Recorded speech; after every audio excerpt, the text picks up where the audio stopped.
You're listening to the One Man Show Network.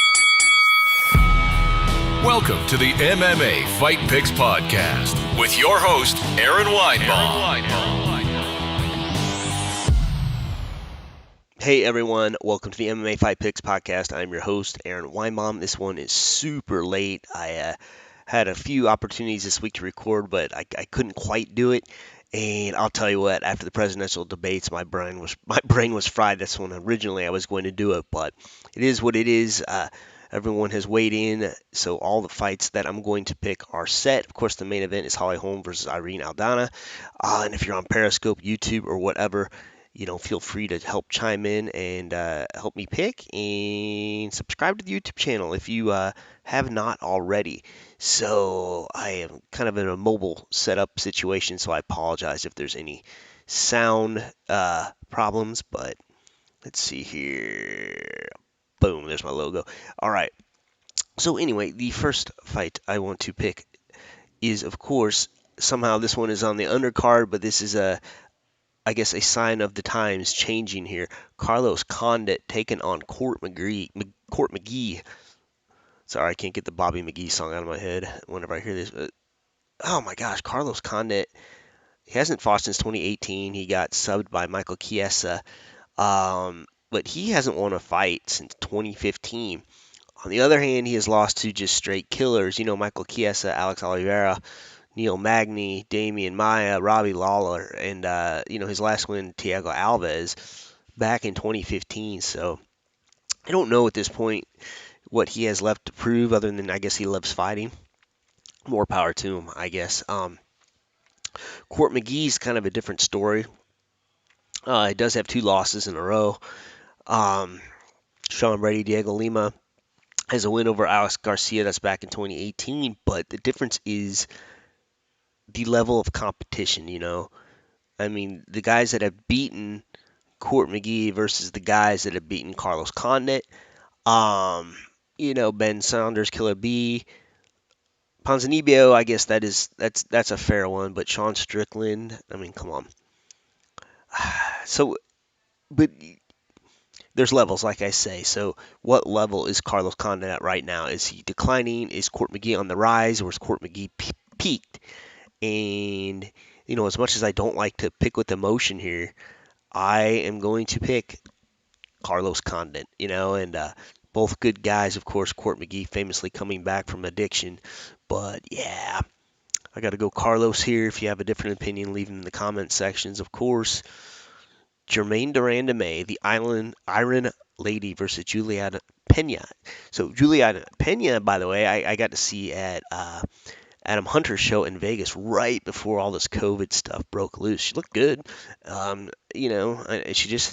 She did just have a child, but it was very interesting. Now here she is fighting several months later. When did I see Adam Hunter? I guess that would have had to have been. God, when did everything break loose here? It's February. Yeah. So for those of you who don't know who Adam Hunter is, it's the MMA roasted guy. Funny guy. But the Iron Lady, Germaine de Randamie, of course, just lost to Amanda Nunes for the title. A whole bunch of wins. Her last loss, amazingly enough, was Amanda Nunes back in 2013. And, let's not forget, she was the featherweight champion against Holm, but there was some questions whether or not she was hitting Holly after the bell. So yeah, that's a tough one. But yeah, the Iron Lady, this is tough. And Juliana Pena has had quite the layoff here. I don't think she has fought since Nino Moicano back in July, so it's been over a year. But she's got some killers too. She did get subbed by Valentina Shevchenko, but beat Kat Zingano, beat Jessica Ai.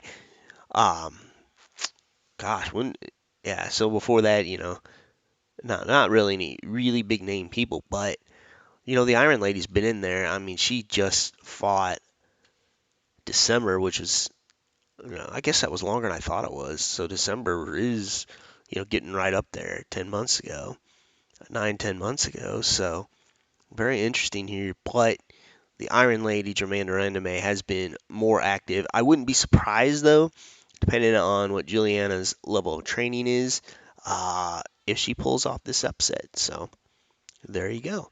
And like I said, if you are on Periscope or YouTube, let me know the comments are working because I see lots of viewers, but everyone's scared. Everyone's scared to say anything. All right, next up, Yorgan de Castro versus Carlos Felipe, sorry, Yorgan de Castro. So apparently Yorgan de Castro was quite the favorite in this, and I'm not really sure why. You know, he hasn't really fought a who's of fighters. He did lose to Greg Hardy, thanks, I think, to Daniel Cormier's ring advice. So he said he could hear Cormier talking in the background, giving him advice, which I thought was hilarious. And this is when all this COVID stuff first started happening. This is in May, of course, of this year. Um, Carlos Felipe, kind of the same thing. Lost to Sergey Spivak. I don't know that this is such a huge gap. I mean, the odds makers, I heard like 800 to 1 or something crazy in favor of De Castro, and I don't understand it.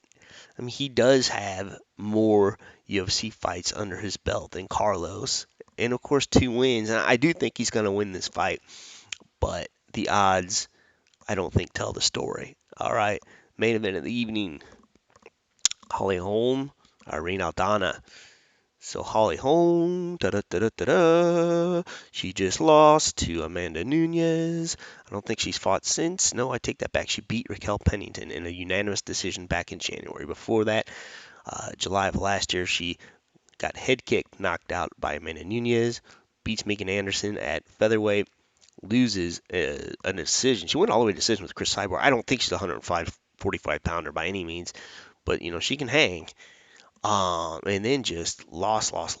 She did beat Betch Korea, but then, man, it's just been kind of a tough road for her. And, I don't know, she was a champion. She beat Ronda Rousey, but then immediately lost the championship to Miesha Tate.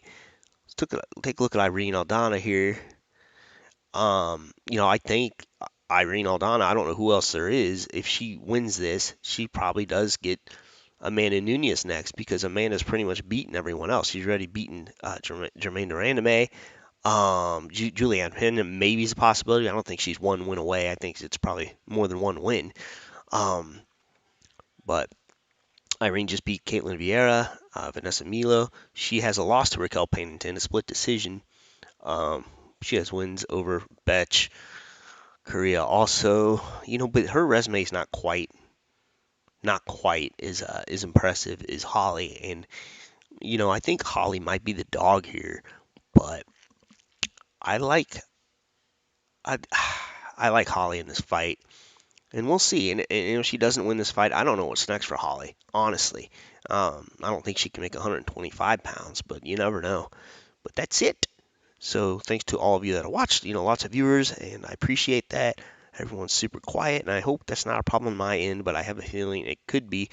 But until next time, we'll see you next week. Shalom. Please remember to support the podcast by visiting the affiliate links on AaronSaysWhat.com.